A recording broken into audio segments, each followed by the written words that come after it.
everybody. Welcome to another edition of the Sports Exchange. My name is Scott Morgan off the Motor City Madmouth. Great show for No Limit. Today we have our special guest that was on there with Jennifer Horspool, and we want to introduce Will Person to the broadcast. Will obviously is part of the U.S. bobsled team.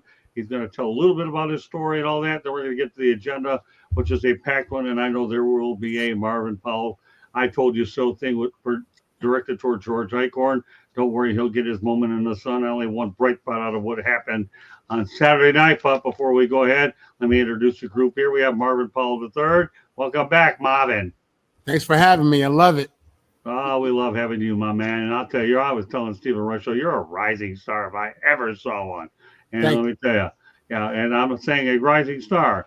Okay, Barbara Streisand, I think, made that song called A Star Is Born. I think. Was that her that did that song? It was a movie too, yeah. Yeah, okay, well, that's good. I appreciate it. So, yeah, there you go. Barbara Streisand, you made the big show. Candy Ebling always makes the big shows. Glad to have you, Candy. Thanks. Great to be here. And we have our special guest, Will Person. Wait a minute. We'll come back to you in a moment. You'll tell your story. We have George Eichhorn, who has more lives than Morris the Cat. George. Hello. Good evening, ladies and gentlemen. And we have Will Person. All right, Will. Glad to have you on. Obviously, we have a series going with Jen with No Limits, talking about CTE, brain trauma, and so forth. But why don't you give the audience an overview of what you're all about? Okay, yeah. Appreciate you guys having me here. Well, my story is I was a bobsledder. Let's put it this way. I was always a really fast guy, but I wasn't fast enough to make the U.S. Summer Olympic team. Those guys are running 9 where I'm only running 10. So it was a huge difference. But I was way faster than the average bobsledder. So I wound up putting roots down over there and spending 10 years. No, 9 years. I'm sorry, not spend 9 years with the U.S. Winter Olympic bobsled team. So from 1999 to around 2007 was my last race. And the truth is, like a lot of my teammates, really the sport of bobsledding and the injuries really linked up with football. I had teammates that began to commit suicide. I was at my lowest point as well. I got really, really sick from the symptoms. And thanks to football, Joe Namath, he helped me find my way back by using hyperbaric oxygen. So I've been on the journey just spreading the word. I see these football players and our military guys just suffering from the symptoms. And trust me, I had all the same ones they had, but it just took for me to get in hyperbaric oxygen thanks to Joe Namath. And it turned me around. And so I'm just here spreading the word, just trying to save as many lives as I can. So, matter of fact, you guys might see my GoFundMe down there. We're trying to raise money just to get the equipment so I can keep treating football athletes, actually all the athletes, as well as the veterans for free. Like, it has to be a free service because it's so expensive, guys. Like, when I went through it, somebody blessed me. They let me go through the first 2 rounds of treatment for free. It got rid of my cloudiness, my anxiousness, the anxiety, the depression. Everything just went away overnight. And then next thing I know, I needed $25,000 to buy this machine for myself. And I didn't have it. But my dad stepped in and saved my butt, man. So I'm just trying to pay it forward. So I just really hope that anybody listening, these football guys, like they said, I think 90% of the brains that have been tested have that CTE in it. And so it makes sense. But nobody needs to suffer like that because there's treatments out here. But no one's, like I said, they're not really talking about it. I found it by accident. Well, when people get done with this show, they're going to feel like CTE because I go faster than a bobsled. So if you don't understand that story, believe me, I'm just kidding with you. But I do move fast. So that's what I do. And I have to make a confession today. Okay, I'm not going on Saturday to church to do it. I'm going to do it in front of a national audience. I did something that you don't do in the kitchen. You don't throw a hard-boiled egg in the microphone for 30 seconds because if you do, you blow the stupid thing up. Or is that what I say? Here, you tell the story. You don't put a hard-boiled egg in a microwave because what do you have? You have a hard-boiled egg that unfortunately makes the microwave dirty and Candy has to go behind me. So there you go, people. Don't put a hard-boiled egg in a microwave like yours truly did. I've been banned from the kitchen for the 9 millionth time. The only time she'll ever let me go in there is when I want to get pop or Mountain Dew, and that's it, Diet Coke. Otherwise, stay out of the kitchen. You are not allowed to go in there unless I have to do something with a 60-second meal that doesn't require a lot of thinking. No, that is the CG. That's the stupidity. Okay, there you go.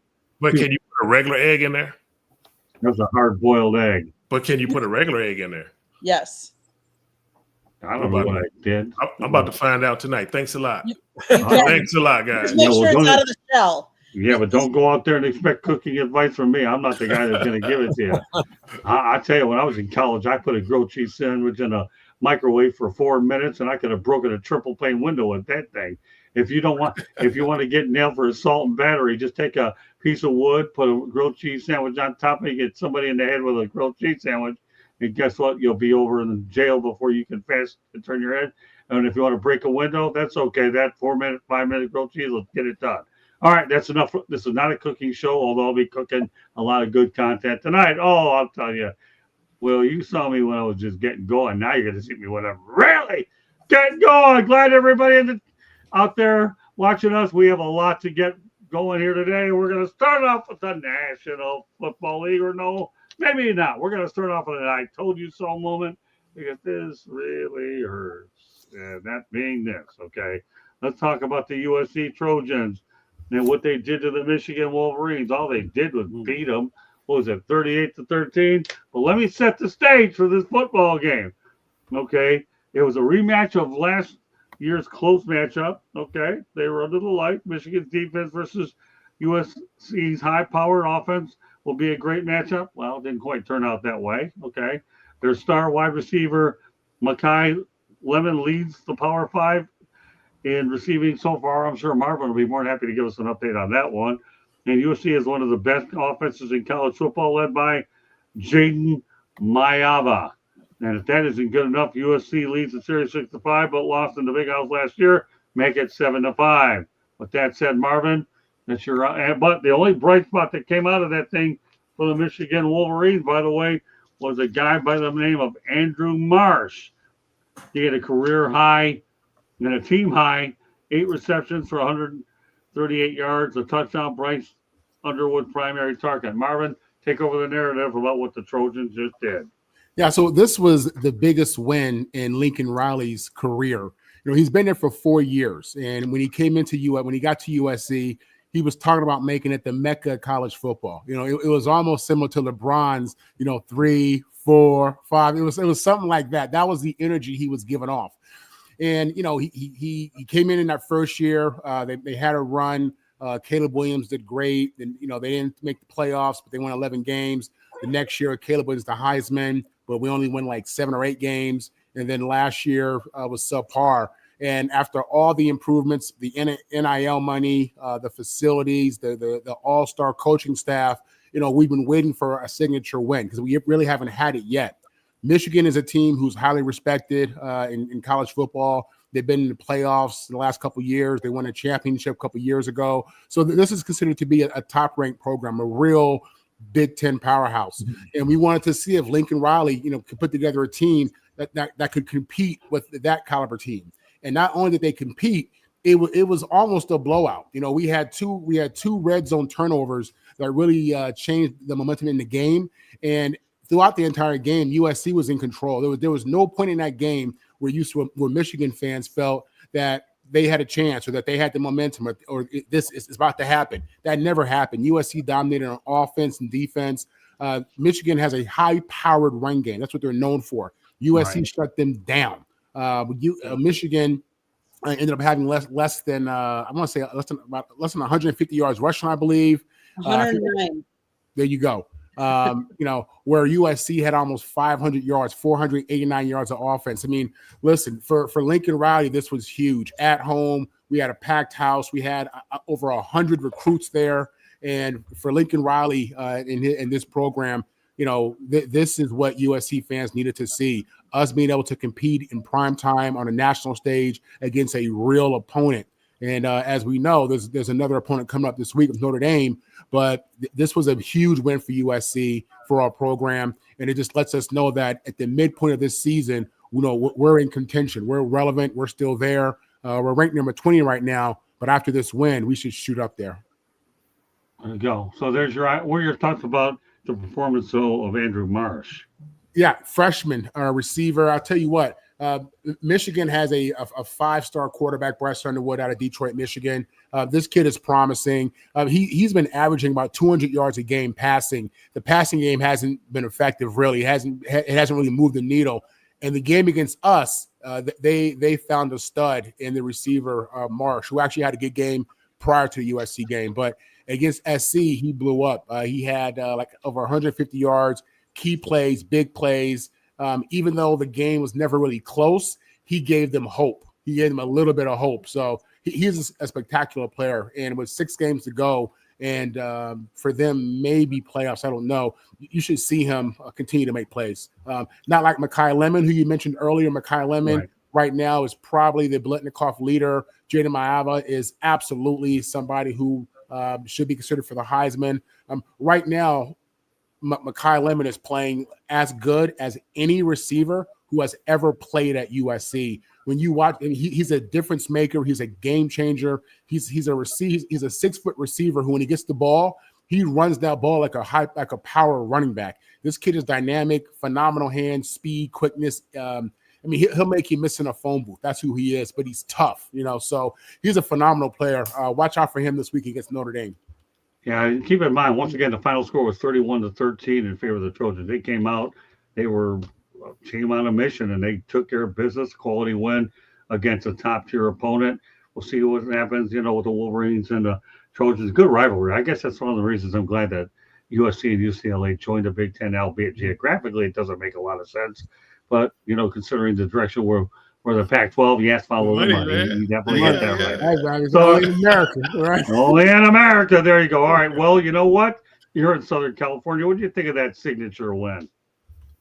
Well, actually, one of my best friends is a USC alumni, and he's in the film. He was out of the film department. So I used to go to a lot of the USC football games. He got the tailgate. We do tailgating, and then we go in there and do get them home tickets.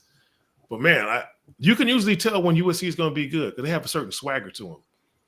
And I don't care what win they have early. If they don't have that same swagger as they had in the 90s, like they kind of usually fizzle out. And so I was watching them this weekend with that game you're talking about, and I think they're actually going to probably do pretty good. They're going to do pretty good. I shouldn't have to talk my friend down off the ledge too much this year. Yeah, but I know they lost that game early, though. I forgot who they were playing. Illinois. Yeah, that's the kind of thing you never know with USC what's going to show up. But usually when they really fired on all cylinders, like they just have a certain level of swag, and I'm starting to see that. So, like they play Notre Dame next, is that it? Yeah, we're going to beat Notre Dame Saturday. I was about to ask you who. Yeah, what's the score? 35-34 USC. Okay. I think that they can shut Notre Dame down a little bit better than that. I don't think Notre Dame's gonna score that much. They got a quarterback. They got 2 serious running backs. They have a veteran offensive line. Yeah. They do have playmaking receivers. Absolutely, they do. They spread it around. If you look at their distribution, it's to the tight end, the receivers, and the backs, top 4. So they got something, but so do we. Yeah. What are they playing? Are they playing at home or? Yeah, we're gonna beat them in Notre Dame in South Bend. Ooh, that's good. Okay. Yeah, that changed a little bit. I still hope that USC pull this one out though. It'll be 74 degrees and clear. Ooh, nice. All right, George. I know you've been pretty quiet over the whole thing. What are your thoughts about what happened with Michigan USC? Almost looks like old times for all the wrong reasons in the Rose Bowl. Well, yeah, I'm very disappointed with Michigan's performance. They got their head coach back after his suspension. He took the team out there an extra day early to try to get acclimated to the time change. He kept, I think, Bryce Underwood under wraps too long. And not only him, but in the other games too this year, they're very slow in letting Bryce sort of run the offense. I know he's brand new, obviously a freshman, but he did pretty well. 15 out of 24, 207 yards. He averaged 8.6 every throw, 2 touchdowns, 1 intercept. And then, like you were saying, Scott, I mean, the kid just, what a great job Andrew Marsh did. But it wasn't enough. And like my friend here said from USC, 109 yards, that's not going to cut it. Okay, U of M, you allowed Trojans 224 yards rushing, and you only had 109. That is not a Michigan typical game plan. However, they did have more yards receiving, but it still didn't matter. I mean, defensively, they couldn't stop USC, and they're paying the price right now. So it's just something that you knew these things were going to happen. Okay, when the Big Ten expanded, you were getting some very, very prestigious and name programs, like you mentioned, Scott, USC, UCLA, Oregon, Washington. Right. This is something that the Big Ten traditional teams, universities, if you will, they knew this kind of thing was going to happen because of the time change, the talent level, the recruiting, the West Coast offense, whatever you want to call it. So my hat's off. I'm disappointed in U of M, but my hats are off to the Trojans because you whipped us pretty good, man. All right, Candy, we have a lot to get to tonight here on the Sports Exchange. We're just getting started, but I had to go with this one. Candy, what are your thoughts about what took place with Michigan USC? USC's defense came to play. And the reason why I know that is Michigan on third downs were 2 of 9. On fourth down, 0 of 2. You're not going to win games, going 2 of 11 on third or fourth downs. Like, that's just not going to happen. That also tells me that you were probably, I will admit, I did not see the game, but I'm guessing that on first and second down, USC was holding them to very few yards. So their third downs were like 3rd and 5 or 3rd and 4. And so it makes it harder. And especially if USC is really defending the rush and not allowing a lot of rush yards, that means now all of a sudden you're trying to pass and you're trying to throw. And if your guys aren't open, but that's why Marsh he was only targeted 9 times. If you think about that, 8 receptions for 138 yards. So he did well, but that means enough of the other team wasn't, whether it was USC blocking, getting in the way, forcing, USC also had 3 sacks. So that makes a difference too. Kudos to USC for beating a very quality opponent in Michigan.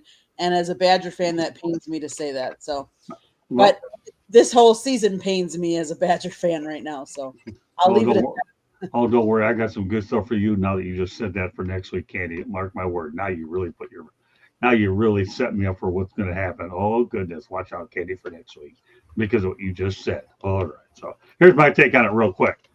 I recorded the game. Okay. Covered FAU against UAB. Okay. Saw the score. Didn't like it when I saw it. Ended up the way it did. Didn't matter. I was glad I saw FAU football defeat UAB players who worked out to be Trent Dilfer's final football game, period. So if you don't like what you see, hit delete and you're done.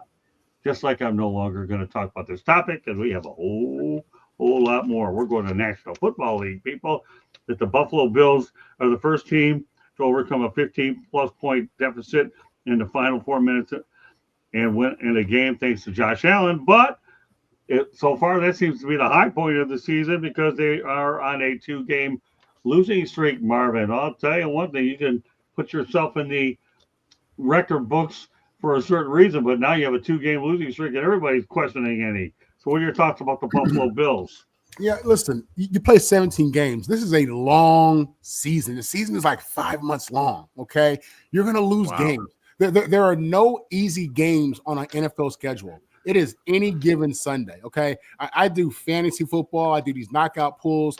It is impossible to pick who's going to win a game straight up and who's not, because even the worst team has high caliber players. Even the worst team has first-round draft picks. The worst team in football will beat a good team any Sunday. We see it happen all the time. You know what I mean? So I'm not surprised that they have L's. I mean, the Bills may end up, 11-6.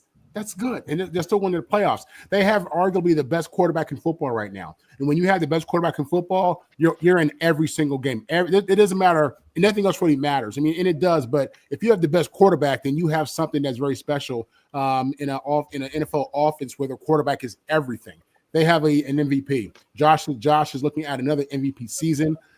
His team is going to be in the playoffs. His team as we get into the second and third parts of the season, his team, they're going to continue to win games, and they'll probably get beat again. But again, you're looking at maybe 11-6. That's realistic. It could be 12-5, you know, but still they'll go to the playoffs. I'm not worried about the Bills at all. I'm a Jet fan. Trust me, the Bills have nothing to worry about. The Jets ain't beating the Bills no time soon. All right, so that's a win right there for you. But Josh Allen and the Buffalo Bills are a top organization. They have one of the best players in the game, and that makes them relevant in every game. All right, Candy. The Buffalo Bills are 4-2. They beat the Ravens, the Jets, the Dolphins, and the Saints. Now they lost to the Patriots 23-20. But the Patriots are an up-and-coming team with a new coach, which is an old coach. But Mike Vrabel's got those Patriots playing pretty good ball. Then you go in and you have to play Atlanta. And, yeah, that's where they didn't do as well. But Atlanta's 3-2. They're not that's like Marvin said, any given team on any given Sunday, I would say this year I feel that there is more parity in amongst all the teams than there ever has been. I mean, look at the Eagles have lost games. The Chiefs have lost how many games? And you would have thought the Lions have lost a couple of games. Like, those are the teams you thought coming in would be at the top, and they have losses. It's a long season. You play how many games? You play 17 games. You're bound to lose a couple here and there. Not everybody can be on their A game every given Sunday. So what I hear you saying is Baltimore is making a comeback. Oh, yeah, you forgot Baltimore, Candy. Maybe. Because Marvin said you got a great quarterback, you know. But their quarterback is a little injured, a little banged up right now. Yeah. All right, so with that said, go ahead, Will. What are your thoughts about what's going on here with the Bills? I got plenty more stuff to get to. We're just getting warmed up here. Go ahead. Well, Bills are a tough team. Matter of fact, this probably is not even relevant, but after when I was still running track, they came out and worked me out one time, invited me to camp years ago. Yeah. But I was a 4.2, 340 guy, so that's why I didn't have no special football skills or anything. But yeah, I do love the Bills. But man, it's tough. Like over the last 2 seasons, like usually there's teams you know are going to lose. Your team's going to play them and they're going to win. But the NFL has changed over the last 2 years. Like you just never know who's actually going to win these games. Like you could throw all the stats out there and all the people who own there and the contracts, who's spending the most money on players, and it means absolutely nothing. So I don't know, man. It's just I'm just actually starting to enjoy it again because for a long time because of my I get those migraines from the concussions and stuff. So it's kind of hard. Sometimes it's hard for me to watch the game. But the last 2 years I've been able to watch since I've been getting treatment, you know. And so it's just been. First of all, it's nice to watch a game and you don't already know who's going to win. Why do you watch that game? You know, yeah. So no, I'm just excited about the season, and just being able to enjoy it again. And actually, I'm happy to be here. I appreciate you guys having me on here. But next time I'm picking out stats. Man, you guys are going to be stat me to death with it. I'm gonna beat you on them stats. Let me tell you something. Yeah, I didn't prepare for this, man. Well, nobody ever prepares for this show because I don't give out topics like I do anywhere else. But you know what? You're making a good audition here where you might become a regular on this program. How do you like that? I'll put you on with a double hitter, brother, and you'll be on doing both of them. Can you handle it? Oh, I can handle it. Boy, Marvin, you got a new teammate back in SoCal named Will Person, and George Eichhorn's watching it, and George Eichhorn gets the last word on the Buffalo Bills, although I'll slip one in first, okay? I'll tell you one thing, You can come from 14 points behind, yes, 17-game season, but this league humbles you pretty quick. That's all I have to say. We'll go to Eichhorn, then I have some different stuff. Well, you're going to get the feel for the show. This is a show that's hard for a lot of people to make because I do so much off-the-wall gunslinging stuff that nobody can handle it. But I feel you're going to do all right. You might find yourself a regular on this program, brother. Keep it up. Hey. I only have another 10, 12 more topics to get to and only about 90 minutes to get to them. But that's okay. We'll do it. All right, go ahead, George. Well, the stats that I look at, it obviously are some of the same ones that you guys looked at. But anytime Josh Allen has only 180 yards passing, Josh Allen 2 interceptions, sacked 4 times, and a horrible quarterback rating, they're not going to win. And, give credit where it's due. The Falcons defense and, of course, Penix did a great job at quarterback. I'll go back to those 2 stats that my friend Candy said. Third down efficiency, 2 for 9. for Buffalo, 0 for 1, fourth down. So 2 for 10, very similar to what you unveiled earlier in our discussion, Candy, that you're not going to win games like that. But I do agree that it is a long season, and Atlanta is playing better than previous years up to now. So it's a long season. They will be there, the Bills, but that was not one of their better performances, even though, like you said, Scott, they did rally from being down. I give them credit for that, but then things just kind of dissipated after that. So Buffalo will be in the playoffs, but so will Atlanta. All right, well, let's continue on here. Let's go back to let's talk about money paying for games. We're going to go back a little bit to the NBA playoffs. Why do I say this? Because money talks no matter whenever you want to talk about it. But get this, the Knicks and the Celtics had a game 3 playoff game where the tickets were going anywhere between $800 to $54,000, the most expensive Knicks home game ever. Who in their right mind would pay for tickets that much? I don't know, Marvin. What do you think about 800 to 54 grand over at Madison Square Garden, the most expensive game ever? And this is against the Celtics? Yeah, game 3. Yeah, listen, I grew up in LA and New York, and in my time in New York, I can tell you, those people love them Knicks, boy. They love those Knicks. People in New York got bread to spend. You got Wall Street, a lot of businesses out there, CEOs, a lot of titans of industry live out there in New York. So the reality is, the same people who are spending that kind of money for the Knicks are buying those tickets for the Yankees that are right behind home plate. Trust me, they can fill the stadium in Madison Square Garden whenever they want to. There's no shortage of New Yorkers willing to make that investment. I mean, listen, sports, family, religion in America, they're like all at the same level, whether it's right or wrong. People love their sports teams as much as they love, their God and their brother. It is what it is. We're passionate about sports, and you say that with our money. So yeah, it doesn't surprise me. It's crazy. When you think about, just the average family who wants to go see a game, that's bananas. But Right. it is what it is, only in America. Yeah, only in America. I love the way you keep using that time king Right. analogy. Only in America. All right, well, go ahead. I'm still baffled at these guys spending that much money for tickets. Like, really? Like, I just couldn't imagine. I'm just blown away. I'm speechless right now, guys. Just please forgive me.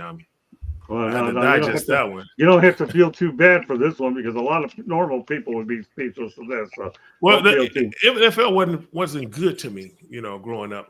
I was a Cardinals fan my whole life. They probably went to the playoffs twice in my whole life, maybe 3 times. So, like, I grew up in the same neighborhood they were. This is how old I am. I'm dating myself. My brother was a paper boy. So we delivered the newspapers to them. Yeah, and this was back in the 70s. So but they were always good to us. And so now I don't care how they were doing good, doing bad. I've been a fan since. Even when they went to Phoenix, I wind up. Actually, I used to run a camp, and they used to come and train with me. Some of them, but I've always been just a fan of the Cardinals since I was a kid. Like I understand how you can. You have some of these people, like, they get so upset because their teams are losing. Like, nah, man, I just still support them. I love them. I support them because they treated me like a human being when I was like 5 years old, Yeah. Okay, George Eichhorn, you and I are too cheap. We don't spend that kind of money. All we do is get press credentials. Scott and I, we were in Indianapolis, and we know that story, Scott, about getting tickets for Pacers in the playoffs. But New York, spend that kind of money. No, never. We waited until tip-off, and we got them right. And you didn't negotiate. I did, but keep going. Yeah. So the Knicks in Boston, 2 of the premier franchises, of course, in the NBA. Not so much the Knicks of late, but the tradition between those 2 teams. Doesn't surprise me that tickets are that much, really, because, like you said earlier, Marvin, I mean, you got a lot of wealthy people there in New York. Boston's fans are unbelievably excited the last several years as they won the championship, the Celtics, and sellout games always at the new Boston Garden. I really think that what you guys have said is true. They're squeezing out the average fan. They're squeezing out the families to go to the games. And that part is sad for me. That's a no-no for me. All right, Candy. Yeah. Let's face it. I mean, it's not cheap to go to any sporting event these days. Well, most of them. There are a couple that are, reasonable, but that is just ridiculous. Those kind of prices for the NDL, for the National Drama League. But let's face it, I wonder where you got that one from. I don't know. But those are also two teams that don't like each other. And because their fan bases are so close together that probably the supply and demand drove that price up. It's not like they were playing. Well, I mean, like, there's a lot of other teams from the other coast that maybe they wouldn't have gotten the same, like, even if you're putting in like the Bulls or the Timberwolves against the Boston, you're not going to have the same supply and demand and the price of the ticket. It's a marquee matchup for that fan base. And that's what's going to drive, just like a ticket if you were going to go to Michigan versus Ohio State. Like, that ticket price is going to be driven up because it's a rivalry between the two schools. All right, let's stay with the NBA. Pacers president Kevin Pritchard confirms that Tyrese Halliburton will miss the entire 2025-26 season. Some thoughts, Marvin, about the fact that the Pacers aren't going to have this guy. Yeah, in basketball, you only play 5 guys. So when you lose a guy of his caliber, he's a big part of their salary cap, all-star, Olympian, a guy who's really evolved. That hurts them. That hurt. He's their best player. Essentially, he's one of their guys, so that they really count on and lean on. And I don't follow the Pacers, but I know them because of him. They've been in the playoffs, obviously, and I watched the Olympics. But that's tremendous. That's a tremendous loss in sports, as competitive as it is. It's all a game of inches, every sport. So when you lose a player like that, it's tough to make that up. So they put their team together based on their all-star players. So to lose a guy who you built around, who you build around, is significant. There's a lot of people out there playing basketball. You just saw Russell Westbrook get picked up. I'm sure they'll bring somebody in. But again, that's a significant loss, and it'd be tough for them to overcome that, I believe. Yeah, we'll talk about Russell Westbrook more on the Sports Exchange next Wednesday night, so stay with us. That'll be one of our primary topics. Well, some thoughts about Tyrese Halliburton. I don't know how much you follow the Pacers. If you don't follow them, no big deal. Man. When those playoffs start, I make sure I follow it. Like, the truth is, for me, I kind of cheat. Like, Michael Jordan brought me to the game, and when he left, I left the game. LeBron James Michael came Jordan? to the game. Yeah, when he was playing, I found him by accident. That's how far. Okay. Plus, if you're a track athlete, our workouts are so grueling. Like, there's like 6 days a week, so we don't really get time to really watch those kind of games. Right. But the truth is, like, LeBron brought me back to the NBA, and so now I've just been trying to just enjoy all these young players, man. They're doing so many fabulous things, and I love how they clean the sport up. Like I used to hate watching it, and you see some guy get clothesline, like, you playing basketball. Why is this guy getting clothesline? Why is he laying on the floor? That's a whole lot of money they taking away from these players and from the franchises. But it was somebody I was about to tell you. Which player was it? Man, I forgot. I don't know who's going to replace that guy, though. Those are like big shoes. I'm pretty sure Indiana's going to be struggling this year. That's what that's going to boil down to. All right, George. Yeah, that is a huge blow. No question about it. Missing the whole season, recovering from surgery, right Achilles tendon. You're taking 19, 20 points away every night. You're taking about 4 or 5 rebounds, whatever, and 9 or 10 assists. I mean, those kind of stats really, really stand out. Obviously, he's a very gifted athlete, 25 years old. He's done a terrific job with the Pacers. And, the Pacers have had good teams, as we know, the last several years. So this kind of puts a question mark, no question about it, pardon the pun, on the season, because they're going to have their hands full trying to come up with a lineup that replaces this guy, an all-star and obviously a great player. That heart, man. He can't replace that heart, bro. No, you can't. Yeah. And he does have a heart, of course. A great heart. Yeah. Okay, Candy. In the NBA draft in 2020, he was went in the first round with the 12th pick overall. He is actually from if you guys didn't know this, he was actually born in Oshkosh, Wisconsin. Wow. He is from Wisconsin. Yes, he is. He is two-time NBA All-Star, two-time NBA third team, NBA All-Rookie first team, NBA assists leader for 2024, second team All Big 12 back in 2020. They are going to miss him tremendously. He was that team, and he was the heart of that team. So trying to replace that is very difficult.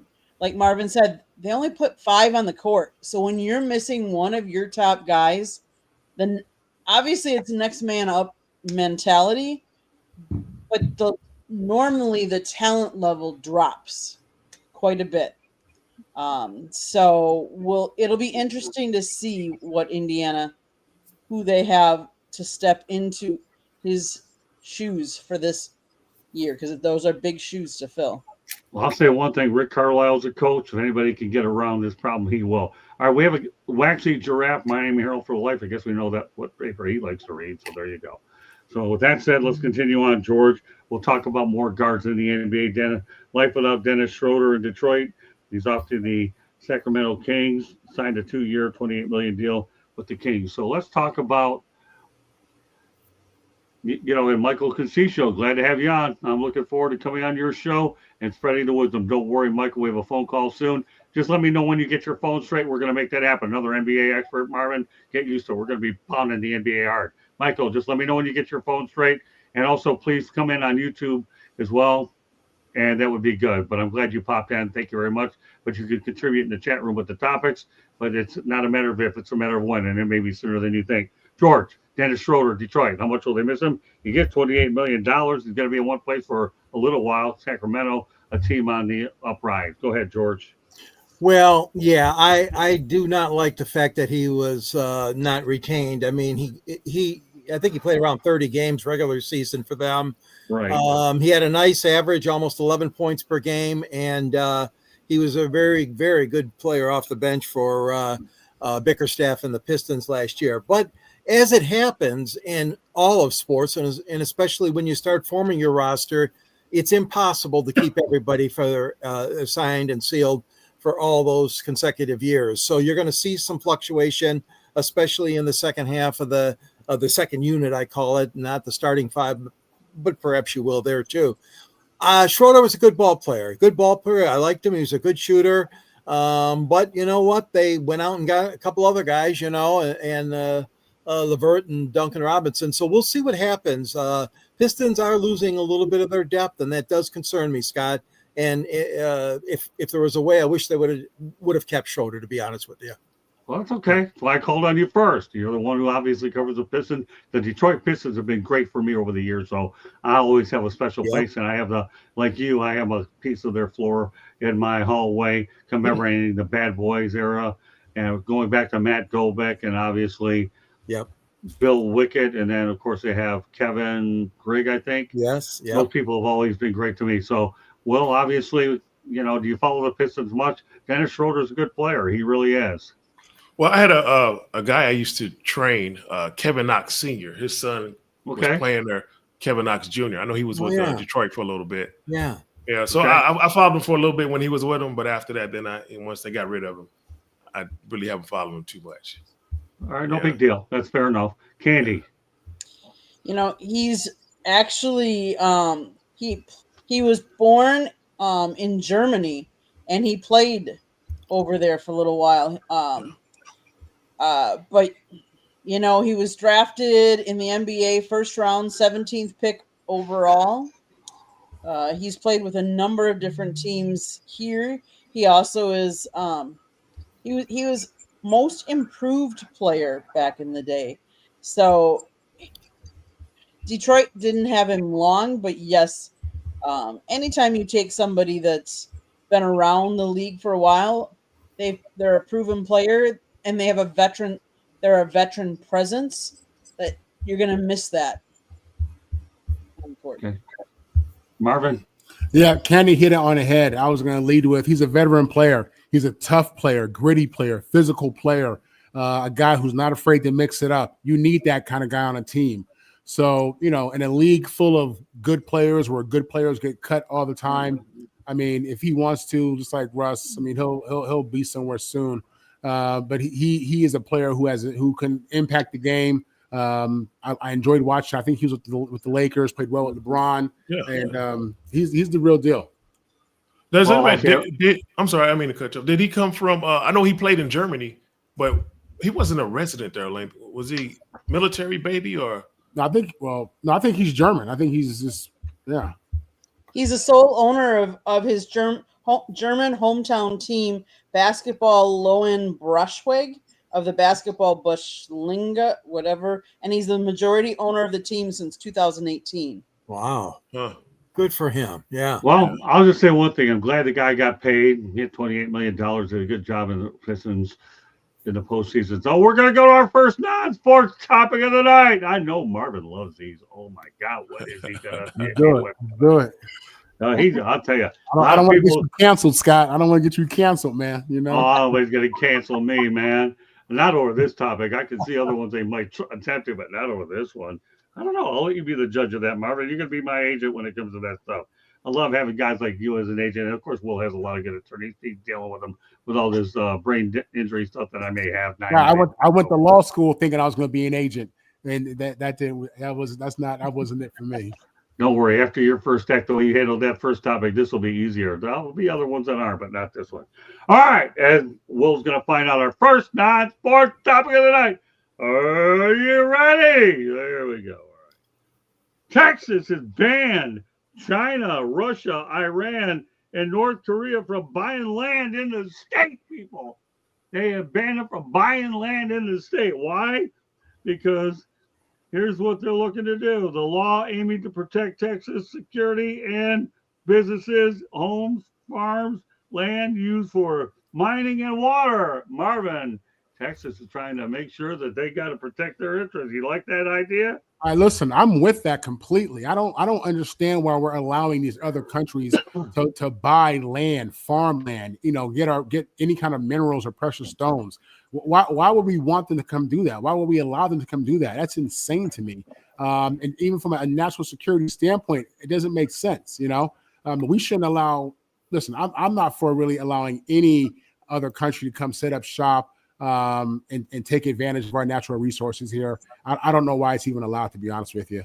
To me, it's just a threat, especially in this day and age of technology and, espionage. And it's real. That stuff is real. It's not just on Netflix. That's real. This stuff happens, So yeah, kudos. Listen, I'm not a fan of the guy who's running Texas, but I get it. And I'm with him on that. All right. What do you think, Will? Oh, man. I tell you what, I agree with that 100%. And I'll take it even a step further.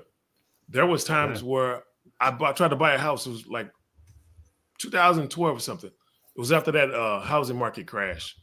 I made a full price offer on a home, and I didn't get it. And I found out later they sold it to a company for cheaper than the price that I offered for it.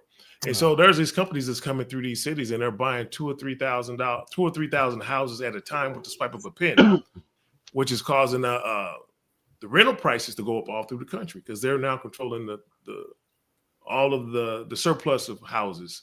So I agree with that 100%. But they should go a step further and stop these companies from buying up all the real estate. Okay, George.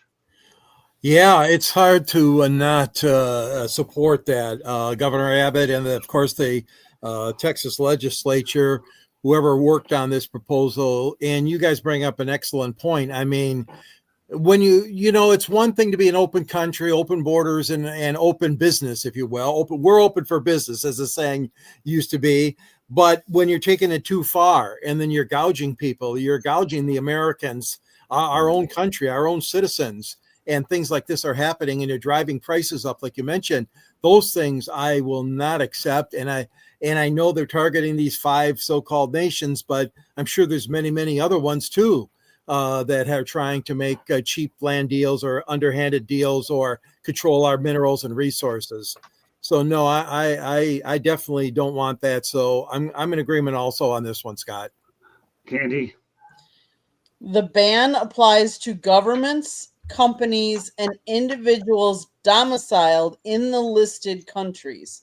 So it bans entities from China, Russia, Iran, North Korea, and other governor designated hostile foreign adversaries.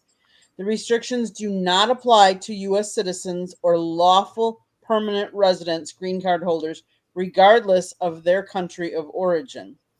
Now, I will say that it is they are fighting it. It's facing legal challenges, and they're also facing a similar law passed in Florida, and is also facing legal challenges. But yes, I am opposed to um, foreign countries, foreign businesses owning land here.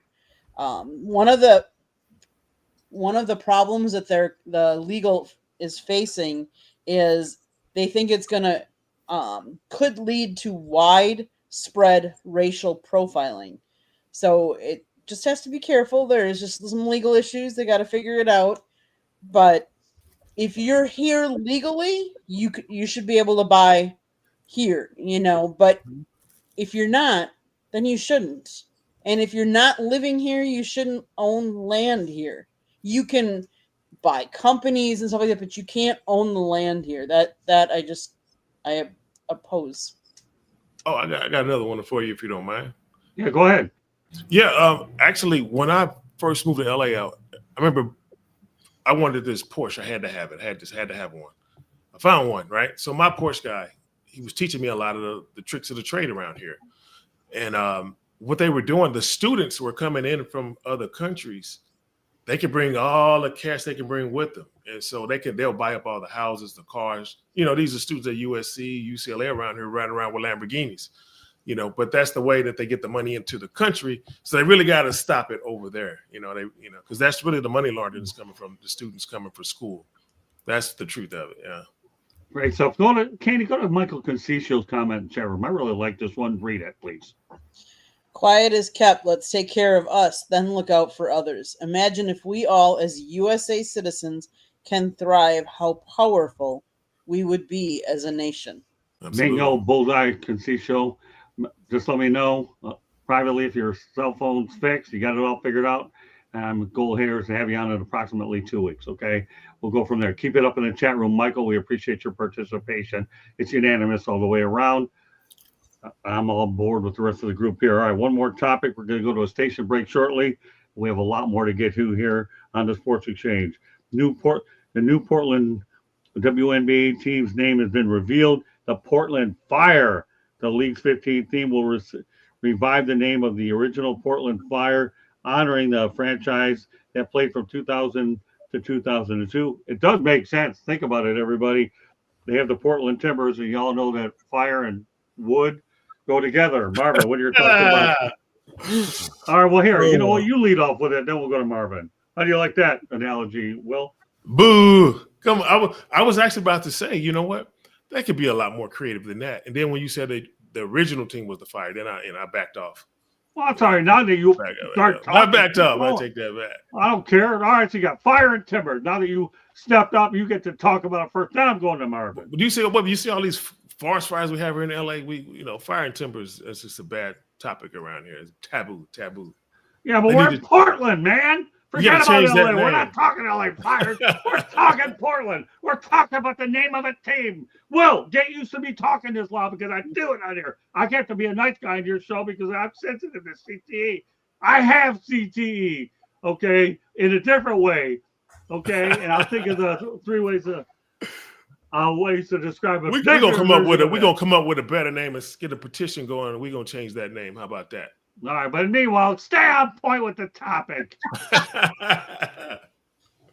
You like Portland Fire? Do you like the Portland Timbers? No. This ain't the LA Fires, man. We're going up to the Pacific Northwest. You don't like it? No, it's the Bigfoots. Bigfoot, a lot of Bigfoots, Sasquatches and stuff are up there. The Bigfoots. Well, nobody telling you to move there. No, this is the new name. The new name is the I know, Bigfoots. but you got Big Mouth talking to you. Got me. I'm Big Mouth, Motor Mouth, man. I'm loving it. I love this group. All right, you don't like the name Portland Fire? There's tradition That's for me. there. You still talking to me? Yeah. I already blocked that one out. I can't Okay, even hear well, the that's name all right. anymore. All right, obviously, he don't like it. All right, Marvo, what do you think? That's Listen, okay. This guy got personality. I like it. That's why he's coming back on here. If this was the original team name, then I get it. They probably have a small following they want to reconnect to. Smart for marketing reasons. Listen, this is great for the WNBA. It's a testament to their growth. Right now, I mean, even though they've been in existence for over 20 years, they're still in their infancy. They're still trying to figure things out. They're going through a new CBA. I'll tell you like this, whether you like it or not, the best thing that happened to the WNBA is Caitlin Clark. The rivalry with Angel Reese is a good thing for the league, I believe. I don't like how the media portrays it as a race thing. I don't think it's that at all between those two. But again, they're trying to recreate that Bird and Magic thing. Listen, ride that Caitlin Clark wave as best you can. Follow the path of the NBA and the NFL. Go global. Get profitable. Make some money. Get these girls paid. But yeah, this is a good thing for Oregon. Oregon's a big sports state. Being a Pac-12 guy myself, I've been to Oregon a couple times, and I can tell you those fans out there are real. So kudos to them. I hope they're successful, and I hope the WNBA continues to grow.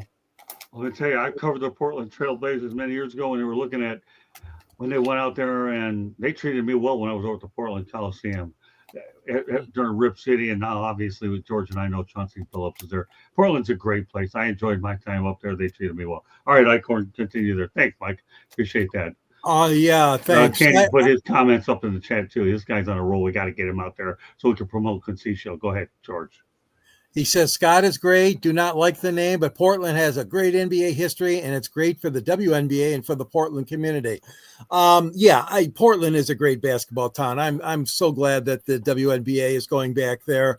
I don't have a problem with the Fire. Oh, my God, I'm dating myself, but I could go back to a team called the Chicago Fire, which I believe was a USFL, or was it one of those leagues, football name. But the Portland Fire, Portland Timber, I can live with either one of those two names. But the important thing is, that the ladies in the WNBA, and they continue the growth of that sport because they have such tremendous talent, such tremendous young women coming out of the college ranks and playing in that league. So I'm looking forward to Portland being back in there. And then I'm looking forward to another city closer to my interest. All right, leave it alone, Icorn. Don't worry. I got nothing to references. I won't say let the cat out of the bag on that one, you sick of man. Really? Seriously? Really? Don't do it. All right, Candy, go ahead. So the Portland Fire, they originally started they were there in 2000 to 2002. They got their name for the Great Fire of Portland, Maine, which was back in 1866. Now, I will say, on September 18th, 2024, Portland was officially awarded a franchise, which will be the WNBA's 15th team. Now, I want to say, on June 26th of this year, the team surpassed 10,000 season ticket deposits. Wow. That is really great for the WNBA. July 15th is when they announced that they would be named the Portland Fire.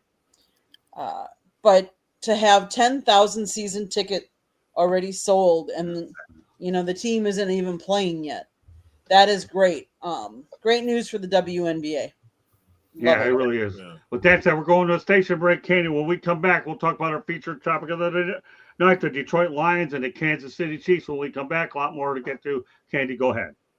South Florida Tribune Publishing Company published a book, Lessons from the Microphone, Tuning into the Enduring Wisdom of Visionary Leaders. It is written by our host, Scott, the Motor City Madmouth Morganroth. And the foreword is written by another panelist, Mr. George Icorn. Great job, gentlemen. It's a great book. Get your copy today. It's available on Amazon, Barnes & Noble, Kindle, Google, and Apple Books. There's also a link on our website, www.southfloridatribune.com, where there is a plethora of great content, so go check it out. If you see the red subscribe button in that lower right-hand corner, honestly, I don't know why you see it, because that means you haven't subscribed yet to us yet, and I don't know what you're waiting for. So just do it. Do it.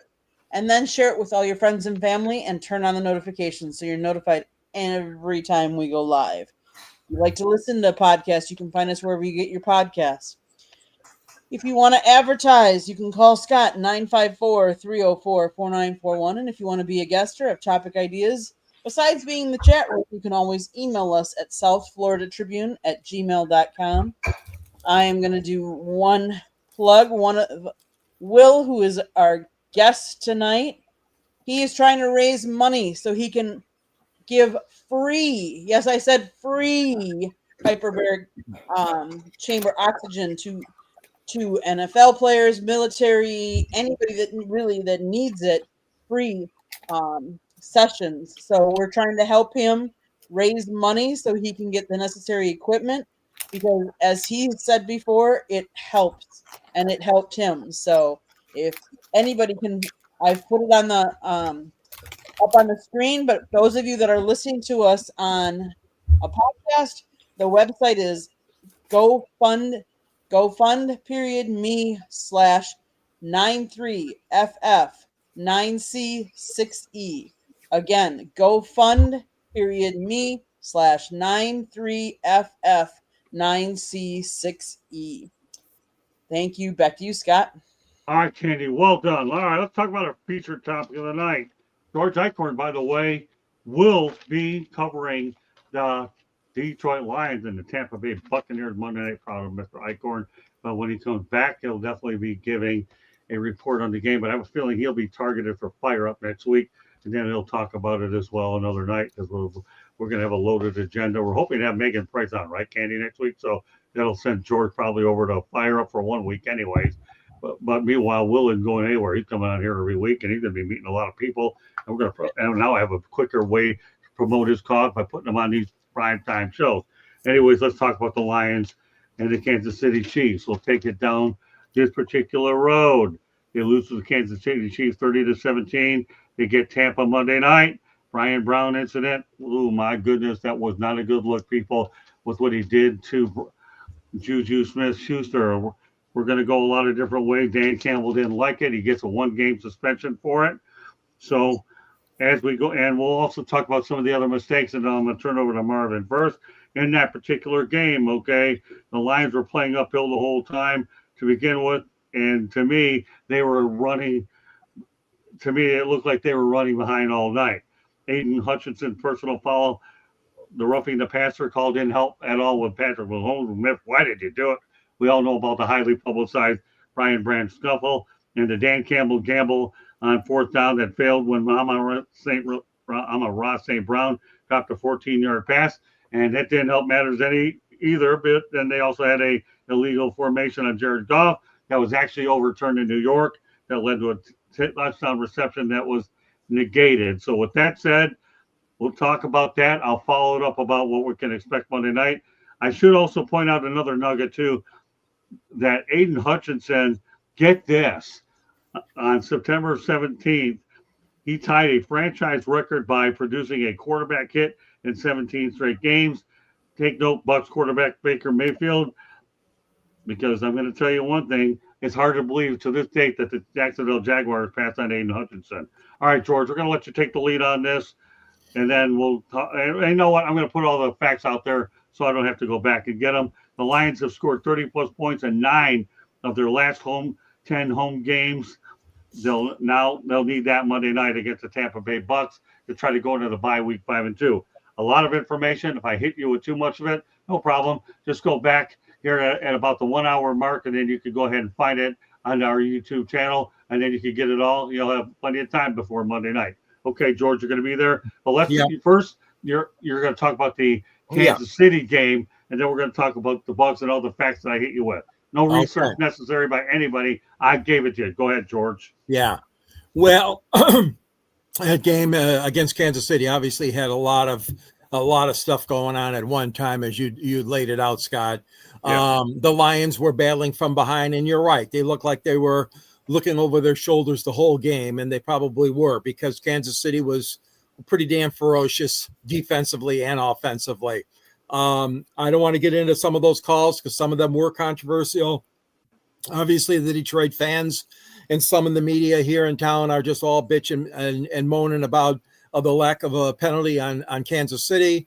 What right did the officials have to call New York into the situation, and and other stuff like that? But the bottom line is this: you're not going to beat Kansas City when your leading rusher Gibbs had just 65 yards, and you're not going to beat them if Jamison Williams only had 60 some yards as your leading receiver.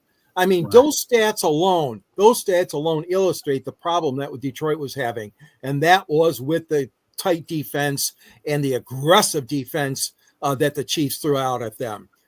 There's no question about it. The Chiefs were aiming for this. Obviously, they went in 2-3, and Detroit was going in 4-1. But I'll tell you what, it was a hell of a game. But the Chiefs really showed who actually controlled that game in offense and defense.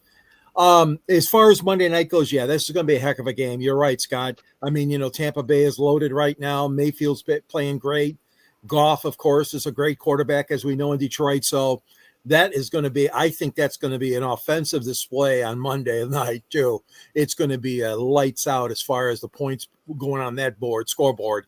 But I'm going to listen back now. I'm interested in knowing, the rest of your panelists, how everybody feels about this. Well, let me add another nugget before I turn it over to Marvin Powell, okay? The Chiefs went out there and put the blueprint out there for everybody to scout the lines with that immaculate performance on Sunday night. They really, really did. So go ahead, Marvin. Okay, so let's put Concisio back up there. This guy's on a roll. I love it when guys on a roll. Then, Marvin, you can comment after that.